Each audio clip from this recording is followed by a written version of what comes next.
Hello दोस्तों, नमस्कार। स्वागत है आपके अपने YouTube चैनल सहज ऑनलाइन क्लासेज में।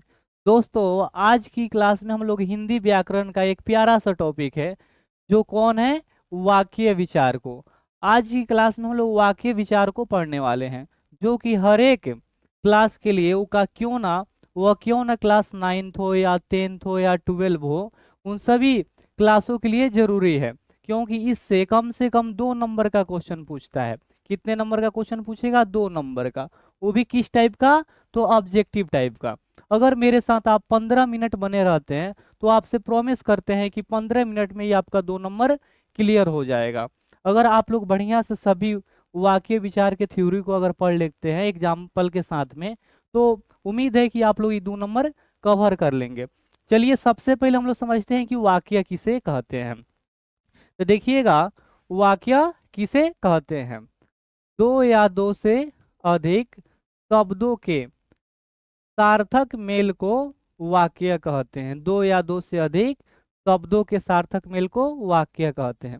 जैसे यहाँ पर देखिए, बाहर जाओ, इसमें कितने शब्द हैं? तो एक बाहर एक जाओ, यानी इस वाक्य में कितने शब्द हैं? यानी दो।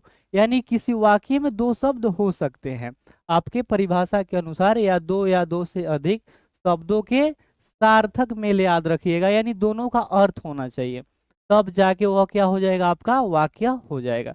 यह आप लोग अगला एग्जाम्पल देखिएगा, आशा क्रिकेट खेलती है। यानी इसमें क्या है? यानी दो या दो से अधिक शब्द है, यानी शब्दों के सार्थक मेल को, कितने शब्द? कम से कम दो या दो से अधिक शब्दों के सार्थक मेल को क्या कहेंगे? तो वाक्य कहते हैं। चलिए आगे आप लोग देखिएगा।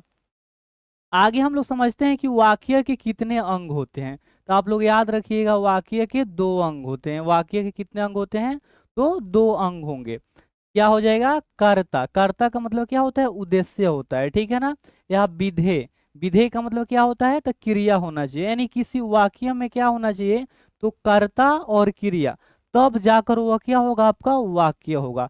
ये नहीं, अगर मान लेते हम यहाँ पर लिख लेते हैं रमन, और यहाँ पे क्या लिख लेते हैं फिर? महल।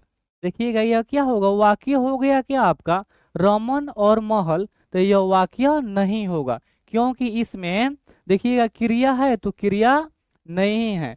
तो जिन वाक्यों में क्या हो? तो कर्ता हो और क्रिया हो, फिर जाके उसे हम क्या कहेंगे? तो वाक्य कहेंगे। इस चीज को आप लोग गौर से ध्यान रखिएगा, ठीक है। तो याद रखना है आपको कि वाक्य के कितने अंग होते हैं? तो 2 अंग होंगे। कौन? तो कर्ता विधेय, यानी विधेय का मतलब क्या होता है? तो क्रिया होता है। चलिए आप लोग आगे देखिएगा। आगे हम लोग पढ़ते हैं, रचना की दृष्टि से वाक्य के कितने भाग होते हैं? तो आपको याद रखना है 3 भाग होते हैं। रचना के दृष्टि से वाक्य के कितने भाग होते हैं? तो 3 भाग होते हैं। वो कौन कौन से? तो सरल वाक्य, मिश्र वाक्य और संयुक्त वाक्य। अगर क्वेश्चन पूछता है कि रचना के आधार पर, क्वेश्चन पूछेगा आपको रचना के दृष्टि से वाक्य के कितने भाग होते हैं, तो क्या हो जाएगा आपका? तो 3 हो जाएगा। या ये भी पूछ सकता है आपसे कि रचना के दृष्टि से वाक्यों को कितने भागों में बांटा गया है, या वाक्य के कितने प्रकार होते हैं। आप लोग याद रखिएगा। तो आप लोग याद रखिएगा कितना हो जाएगा? तो आपका 3 हो जाएगा। कौन कौन? सरल वाक्य, मिश्र वाक्य या संयुक्त वाक्य।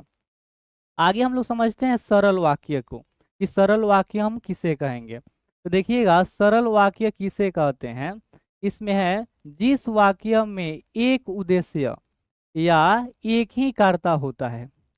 सरल वाक्य में देखना है, एक उद्देश्य हो या उद्देश्य या कर्ता दोनों क्या होता है? सेम होता है, यानी एक ही कर्ता हो, ठीक है। तो उसे हम क्या कहते हैं? सरल वाक्य कहते हैं। जैसे देखिए, राम पढ़ता है, यानी पढ़ने का काम यहाँ पे कौन कर रहा है? तो राम कर रहा है। पढ़ने का काम कौन कर रहा है? तो राम कर रहा है। तो यहाँ इसमें कितने कर्ता हो जाएगा? तो एक हो गया। फिर अगले एग्जाम्पल में देखिएगा, राम स्कूल जाता है, यानी इसमें कितने स्कूल जाने के काम कौन कर रहा है? तो राम कर रहा है, यानी इसमें कितने कर्ता है? तो एक है। तो इस कौन से वाक्य हो जाएगा आपका? तो वह सरल वाक्य हो जाएगा। यहाँ पर देखिएगा, बच्चे खेल रहे हैं। बच्चे खेल रहे हैं, तो ये आपका कौन सा वाक्य हो जाएगा? तो आपको याद रखना है कौन वाक्य? सरल वाक्य हो जाएगा। बिल्कुल सिंपल है, याद रखना है आपको कि जिस वाक्य में एक कर्ता हो या एक ही उद्देश्य हो, ठीक है, उसे हम क्या कहेंगे? सरल वाक्य कहेंगे। अगला क्वेश्चन देखिएगा, क्या है? मिश्र वाक्य। रचना की दृष्टि से वाक्यों को कितने भागों में बांटा गया था? तो 3 भागों में। जो पहला हम लोग अभी पढ़े हैं सरल वाक्य, दूसरा देखते हैं मिश्र वाक्य। देखिएगा, जिस वाक्य में एक बात मुख्य होती है और दूसरी बात उस पर निर्भर होती है तो उसे मिश्र वाक्य कहते हैं। क्या कहेंगे उसे? तो मिश्र वाक्य कहेंगे उसे, ठीक है। जिस वाक्य में एक बात मुख्य होती है और दूसरी बात उस पर निर्भर होती है उसे क्या कहेंगे? तो मिश्र वाक्य कहेंगे। जैसे आप लोग एग्जाम्पल में देखिएगा, क्या है यहाँ पर? जैसी करनी वैसी भरनी, ठीक है ना। यहाँ देखिएगा एक वाक्य यहाँ पर है और इसी पे क्या है? वैसी भरनी क्या है? उसी पे निर्भर है। तो इस तरीके के वाक्यों को हम लोग कौन से वाक्य कहेंगे? तो मिश्र वाक्य कहेंगे। कौन से वाक्य कहेंगे? तो मिश्र वाक्य कहेंगे। और एग्जाम्पल देखिएगा, जब मैं स्कूल गया तब बारिश हो रही थी, यानी यहाँ पर एक वाक्य यहाँ पर है और दूसरी वाक्य यहाँ पर है। जब मैं स्कूल गया तब बारिश हो रही थी, यानी पहले वाक्य पर क्या है? दूसरा वाक्य क्या है? निर्भर होती है। तो इस तरीके के जो वाक्य होते हैं हम कौन वाक्य कहेंगे? उन्हें मिश्र वाक्य कहेंगे। अगला देखिएगा यहाँ पर, राम आया तो श्याम चला गया, यानी एक वाक्य यहाँ पे हो गया और दूसरा वाक्य क्या हो गया? यहाँ पे हो गया। यानी पहला वाक्य पर क्या होती है? दूसरी वाक्य निर्भर निर्भर होती है, ठीक है ना। अगला देखिए एग्जाम्पल, जो मेहनत करता है वही सफल होता है। जो मेहनत करता है वही सफल होता है। देखिए यहाँ पर क्या है? आपके परिभाषा के अनुसार क्या है? एग्जाम्पल है, यानी जिस वाक्य में एक बात मुख्य होती है और दूसरी बात उस पर निर्भर होती है। यानी यहाँ पर देखिएगा, इस पर क्या है? ये वाला जो एग्जाम्पल है बिल्कुल फिट बैठ रहा है। जो मेहनत करता है वही सफल होता है, यानी पहली वाक्य पर क्या होती है? दूसरी निर्भर होती है। क्या होती है? दूसरी निर्भर होती है। तो इस तरीके के वाक्य जो होंगे उन्हें कौन से वाक्य कहेंगे? तो मिश्र वाक्य कहेंगे। अगला को देखिएगा आपका थर्ड में, तीसरा क्या है आपका? संयुक्त वाक्य है। कौन है तीसरा? संयुक्त वाक्य। देखिए इसमें जिस वाक्य में दो अलग अलग पूरी बातें या वाक्य हो और वे और लेकिन या जैसे शब्दों से जुड़ी होती है, यानी उस वाक्यों में देखिएगा क्या मिलेगा आपको? लेकिन मिलेगा, या मिलेगा, जैसे शब्दों से जुड़ी होंगे, ठीक है ना। वैसे वाक्यों को हम लोग क्या कहेंगे? संयुक्त वाक्य। ध्यान रखना है। चलिए देखिए, काम खत्म करो और जाओ, ठीक है ना, यानी ये भी पूरी वाक्य है और ये भी क्या है आपका? पूरी वाक्य, यानी जाओ, काम खत्म करो और जाओ। अगला एग्जाम्पल देखिएगा, उसने न गरीब को बुलाया। देखिए इसमें क्या आ गया? बल्कि आ गया। क्या आ गया? बल्कि। तो जिस वाक्य में आपको बल्कि भी देखने को मिले तो आपका कौन से वाक्य हो जाएगा? संयुक्त वाक्य हो जाएगा। कौन वाक्य? संयुक्त वाक्य। उसने न केवल गरीब को बुलाया बल्कि उसकी सहायता भी की। उसकी सहायता भी की। इसमें देखिए क्या हो रहा है? दो अलग अलग पूरी बातें इसमें कहा जा रहा है कि उसने न केवल गरीब को बुलाया बल्कि उसकी सहायता भी की। तो आपको याद रखना है, ठीक है। क्या याद रखना है? जिस वाक्य में दो अलग अलग पूरी बातें वाक्य हों और वे और लेकिन या जैसे शब्दों का उसमें क्या हो? और हो, ठीक है ना। उसके बाद में क्या हो? लेकिन हो, जैसे शब्दों का क्या हुआ हो? प्रयोग हुआ हो, तो वैसे वाक्यों को क्या कहेंगे? संयुक्त वाक्य कहेंगे। आगे आप लोग देखिए, आगे देखिएगा, अर्थ के दृष्टि से, अर्थ के दृष्टि से या अर्थ के आधार पर वाक्य को कितने भागों में बटा गया है? तो आपको याद रखना है 8 भागों में बटा गया है। अर्थ के दृष्टि से वाक्यों को कितने भागों में बटा गया है? तो 8 भागों में बटा गया है। इसके आधार पर वाक्य को 8 भागों में बटा गया है। किसके आधार पर? तो अर्थ के दृष्टि से। किसके दृष्टि से? या अर्थ के आधार पर। चलिए हम लोग आठों को क्या करते हैं? एकाएक करके पढ़ते हैं। देखिए पहला क्या है, विधेयवाचक वाक्य किसे कहते हैं, यानी पहला क्या है, विधेयवाचक वाक्य। देखिए जहाँ क्रिया द्वारा किसी कार्य के होने की या तथ्य के होने की जानकारी मिलती है, उससे विधेयवाचक वाक्य कहते हैं। देखिए क्या, जहाँ क्रिया द्वारा किसी कार्य के होने की या तथ्य के होने की जानकारी मिले, उसे विधेयवाचक वाक्य कहते हैं। जैसे देखिए यहाँ पे सुनील पढ़ रहा है, सुनील पढ़ रहा है। आशा घर हिंदी पढ़ रही है, आशा घर पर हिंदी पढ़ रही है। वर्षा हो रही है। यहाँ क्या कहा जा रहा है, यानी देखिएगा क्रिया द्वारा किसी कार्य के होने की, जैसे यहाँ पर देखिएगा पढ़ना क्या है, एक क्रिया है, और इसी के द्वारा क्या हो रहा है, जानकारी मिल रहा है कि क्या हो रहा है।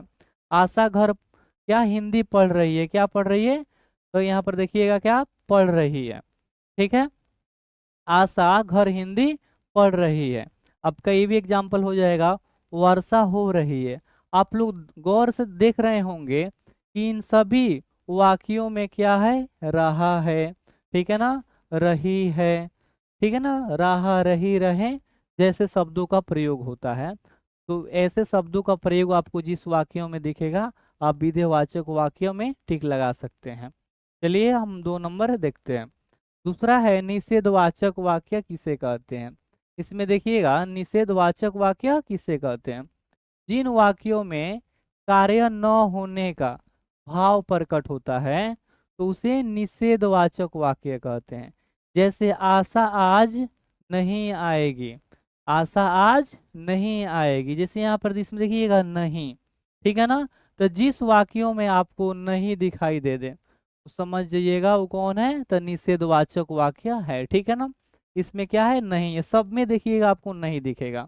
जैसे आज हिंदी की कक्षा नहीं चलेगी, हिंदी की कक्षा नहीं चलेगी। आगे देखिए, मैं आशा के पास नहीं जाऊंगा, यानी निषेधवाचक वाक्यों में आपको नहीं देखने को मिलेगा। ठीक है, जिसमें नहीं देखने को मिले वैसे वाक्यों को हम क्या कहते हैं, तो निषेधवाचक वाक्य कहते हैं। चलिए 3rd नंबर देखिए। तीसरा है प्रश्नवाचक वाक्य किसे कहते हैं। देखिए यहाँ पर क्या है, तो प्रश्न में ही क्या है, आंसर छुपा हुआ है। यहाँ प्रश्नवाचक यानी जिस वाक्य में प्रश्न की भावना हो, ठीक है। जैसे देखिएगा परिभाषा में, जिन वाक्यों में किसी प्रश्न के पूछे जाने का बोध होता है, उसे प्रश्नवाचक वाक्य कहते हैं। जैसे तुम्हारा नाम क्या है, देखिए यहाँ पर क्या आ गया, प्रश्न पूछने का भाव आ गया कि नहीं, तो ये पूरा वाक्य कौन वाक्य हो जाएगा, तो प्रश्नवाचक वाक्य हो जाएगा। तुम कहाँ जा रहे हो, कहाँ आ गया। एक और चीज आप लोग देख रहे होंगे, इसमें क्या है, प्रश्नवाचक चिन्ह है, इसमें क्या है, प्रश्नवाचक चिन्ह है। तो ये भी आप लोग देख लीजिएगा कि जिस वाक्यों में क्या हो, प्रश्नवाचक चिन्ह हो, क्या दिखाई दे, वो आपको प्रश्नवाचक चिन्ह दिखाई दे, तो समझ जाइएगा वो कौन सा वाक्य हो जाएगा आपका, तो प्रश्नवाचक वाक्य हो जाएगा। आगे देखिए, तुम कौन सी कक्षा में पढ़ते हो, यहाँ पर क्या दिखाई दे रहा है आपको, कौन, ठीक है ना। और एक और चीज दिखाई दे रहा होगा आपको, प्रश्नवाचक चिन्ह, ठीक है ना, यानी क्वेश्चन मार्क। तो जिस वाक्यों में क्या, कैसे, कौन, क्यों, इन सभी शब्दों का प्रयोग आप लोगों को अगर दिखेगा, तो समझिएगा वो कौन वाक्य हो जाएगा, तो प्रश्नवाचक वाक्य हो जाएगा। उसके साथ में प्रश्नवाचक चिन्ह भी आपको दिखाई देगा। चलिए हम लोग आगे देखते हैं। आगे है आज्ञावाचक वाक्य किसे कहते हैं। 4 नंबर में क्या है, आज्ञावाचक वाक्य किसे कहते हैं। देखिए इसमें जिन वाक्यों में आज्ञा और उसके बाद में प्रार्थना, उपदेश, आदेश, निवेदन, ठीक है ना, आदि का भाव व्यक्त होता है, उससे आज्ञावाचक वाक्य कहते हैं। जिस वाक्य में देख लीजिएगा कि जिसमें आदेश की बात कही गई हो, या प्रार्थना की गई हो, या उपदेश दिया गया हो, आदेश दिया गया हो, या निवेदन किया गया हो, तो ऐसे वाक्यों को क्या कहिएगा, तो आज्ञावाचक वाक्य हो जाएगा। जैसे जल्दी उठो, जल्दी उठो, यहाँ पर क्या किया जा रहा है, तो यहाँ पर आज्ञा दिया जा रहा है, ठीक है ना, कि जल्दी उठ जाओ। उसके बाद में पानी लाओ, इसमें भी क्या दिया जा रहा है, तो आज्ञा दिया जा रहा है। बड़ों का सम्मान करो, यहाँ समझिए उपदेश की भावना है, ठीक है ना, बड़ों की सम्मान करो। तो इस तरीके से शब्द, ठीक है ना, इस तरीके से शब्दों का प्रयोग आप लोग जहाँ पे देखिएगा समझिएगा वो कौन सा वाक्य है, तो आज्ञावाचक वाक्य है। जैसे हम किसी को आदेश दे देंगे कि तुम जाकर पानी लाओ, जाओ पानी लेकर आओ, बैठ जाओ, खड़े हो जाओ, तो इन सारे जो सब वाक्य होंगे इन सभी वाक्यों को हम क्या कहेंगे, तो आज्ञावाचक वाक्य कहेंगे। चलिए आगे हम लोग देखते हैं। आगे है संदेहवाचक, संदेहवाचक वाक्य। इसमें भी देखिएगा संदेह, संदेह का मतलब क्या होता है, अगर कोई चोरी किया हुआ रहता है लेकिन कंफर्म नहीं पता होता है कि कौन है, बस संदेह रहता है, ठीक है ना, कि लग रहा है कि हाँ वही किया होगा चोरी, लेकिन हम उसको क्लियर नहीं कर सकते हैं कि वही होगा।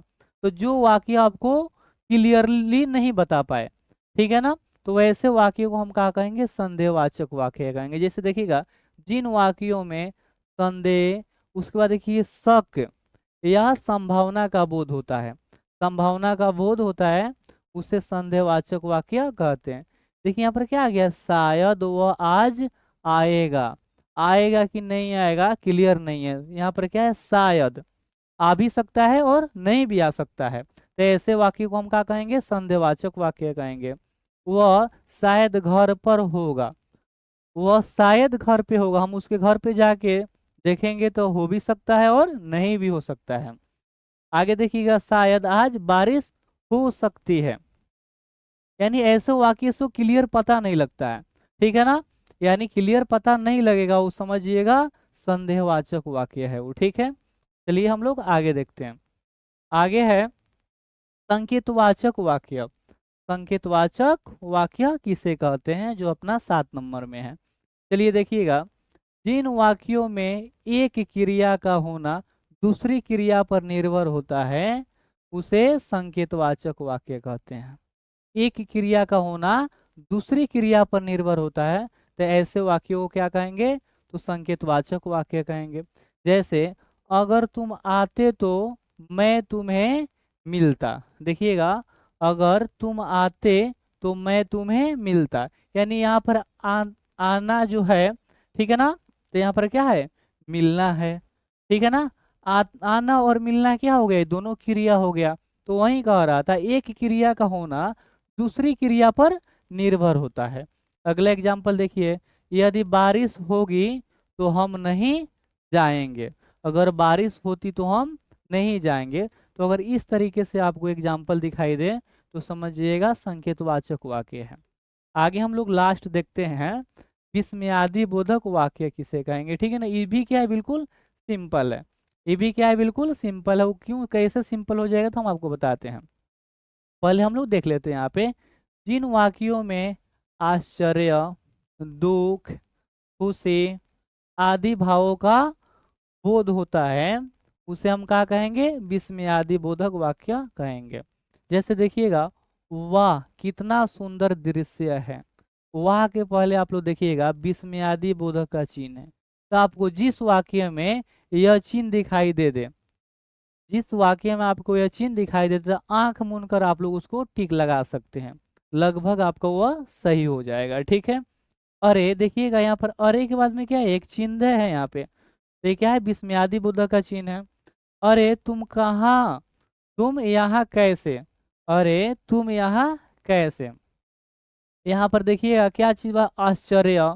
जैसे यहाँ पर वह कितना सुंदर दृश्य, यानी आश्चर्य का पता लग रहा है यहाँ पर, तो ऐसे वाक्य को हम लोग क्या कहेंगे, विस्मयादि बोधक, विस्मयादि बोधक वाक्य कहते हैं। तो आज की क्लास हम लोग का रहा वाक्य विचार का। अगला जो भी टॉपिक होगा हम लोग का हिंदी व्याकरण का, हम लोग उसको कवर करेंगे। अगर आप लोगों को यह क्लास अच्छा लगा हो तो इस वीडियो को लाइक कर दीजिएगा। अगर मेरे चैनल पर नए हैं तो आप लोग इस चैनल को सब्सक्राइब कर दें, ताकि आने वाले सभी नए वीडियो का नोटिफिकेशन आपको सही समय पर मिल जाए। चलिए लास्ट तक जुड़ने के लिए बहुत बहुत धन्यवाद। फिर मिलते हैं हम लोग अगले क्लास में।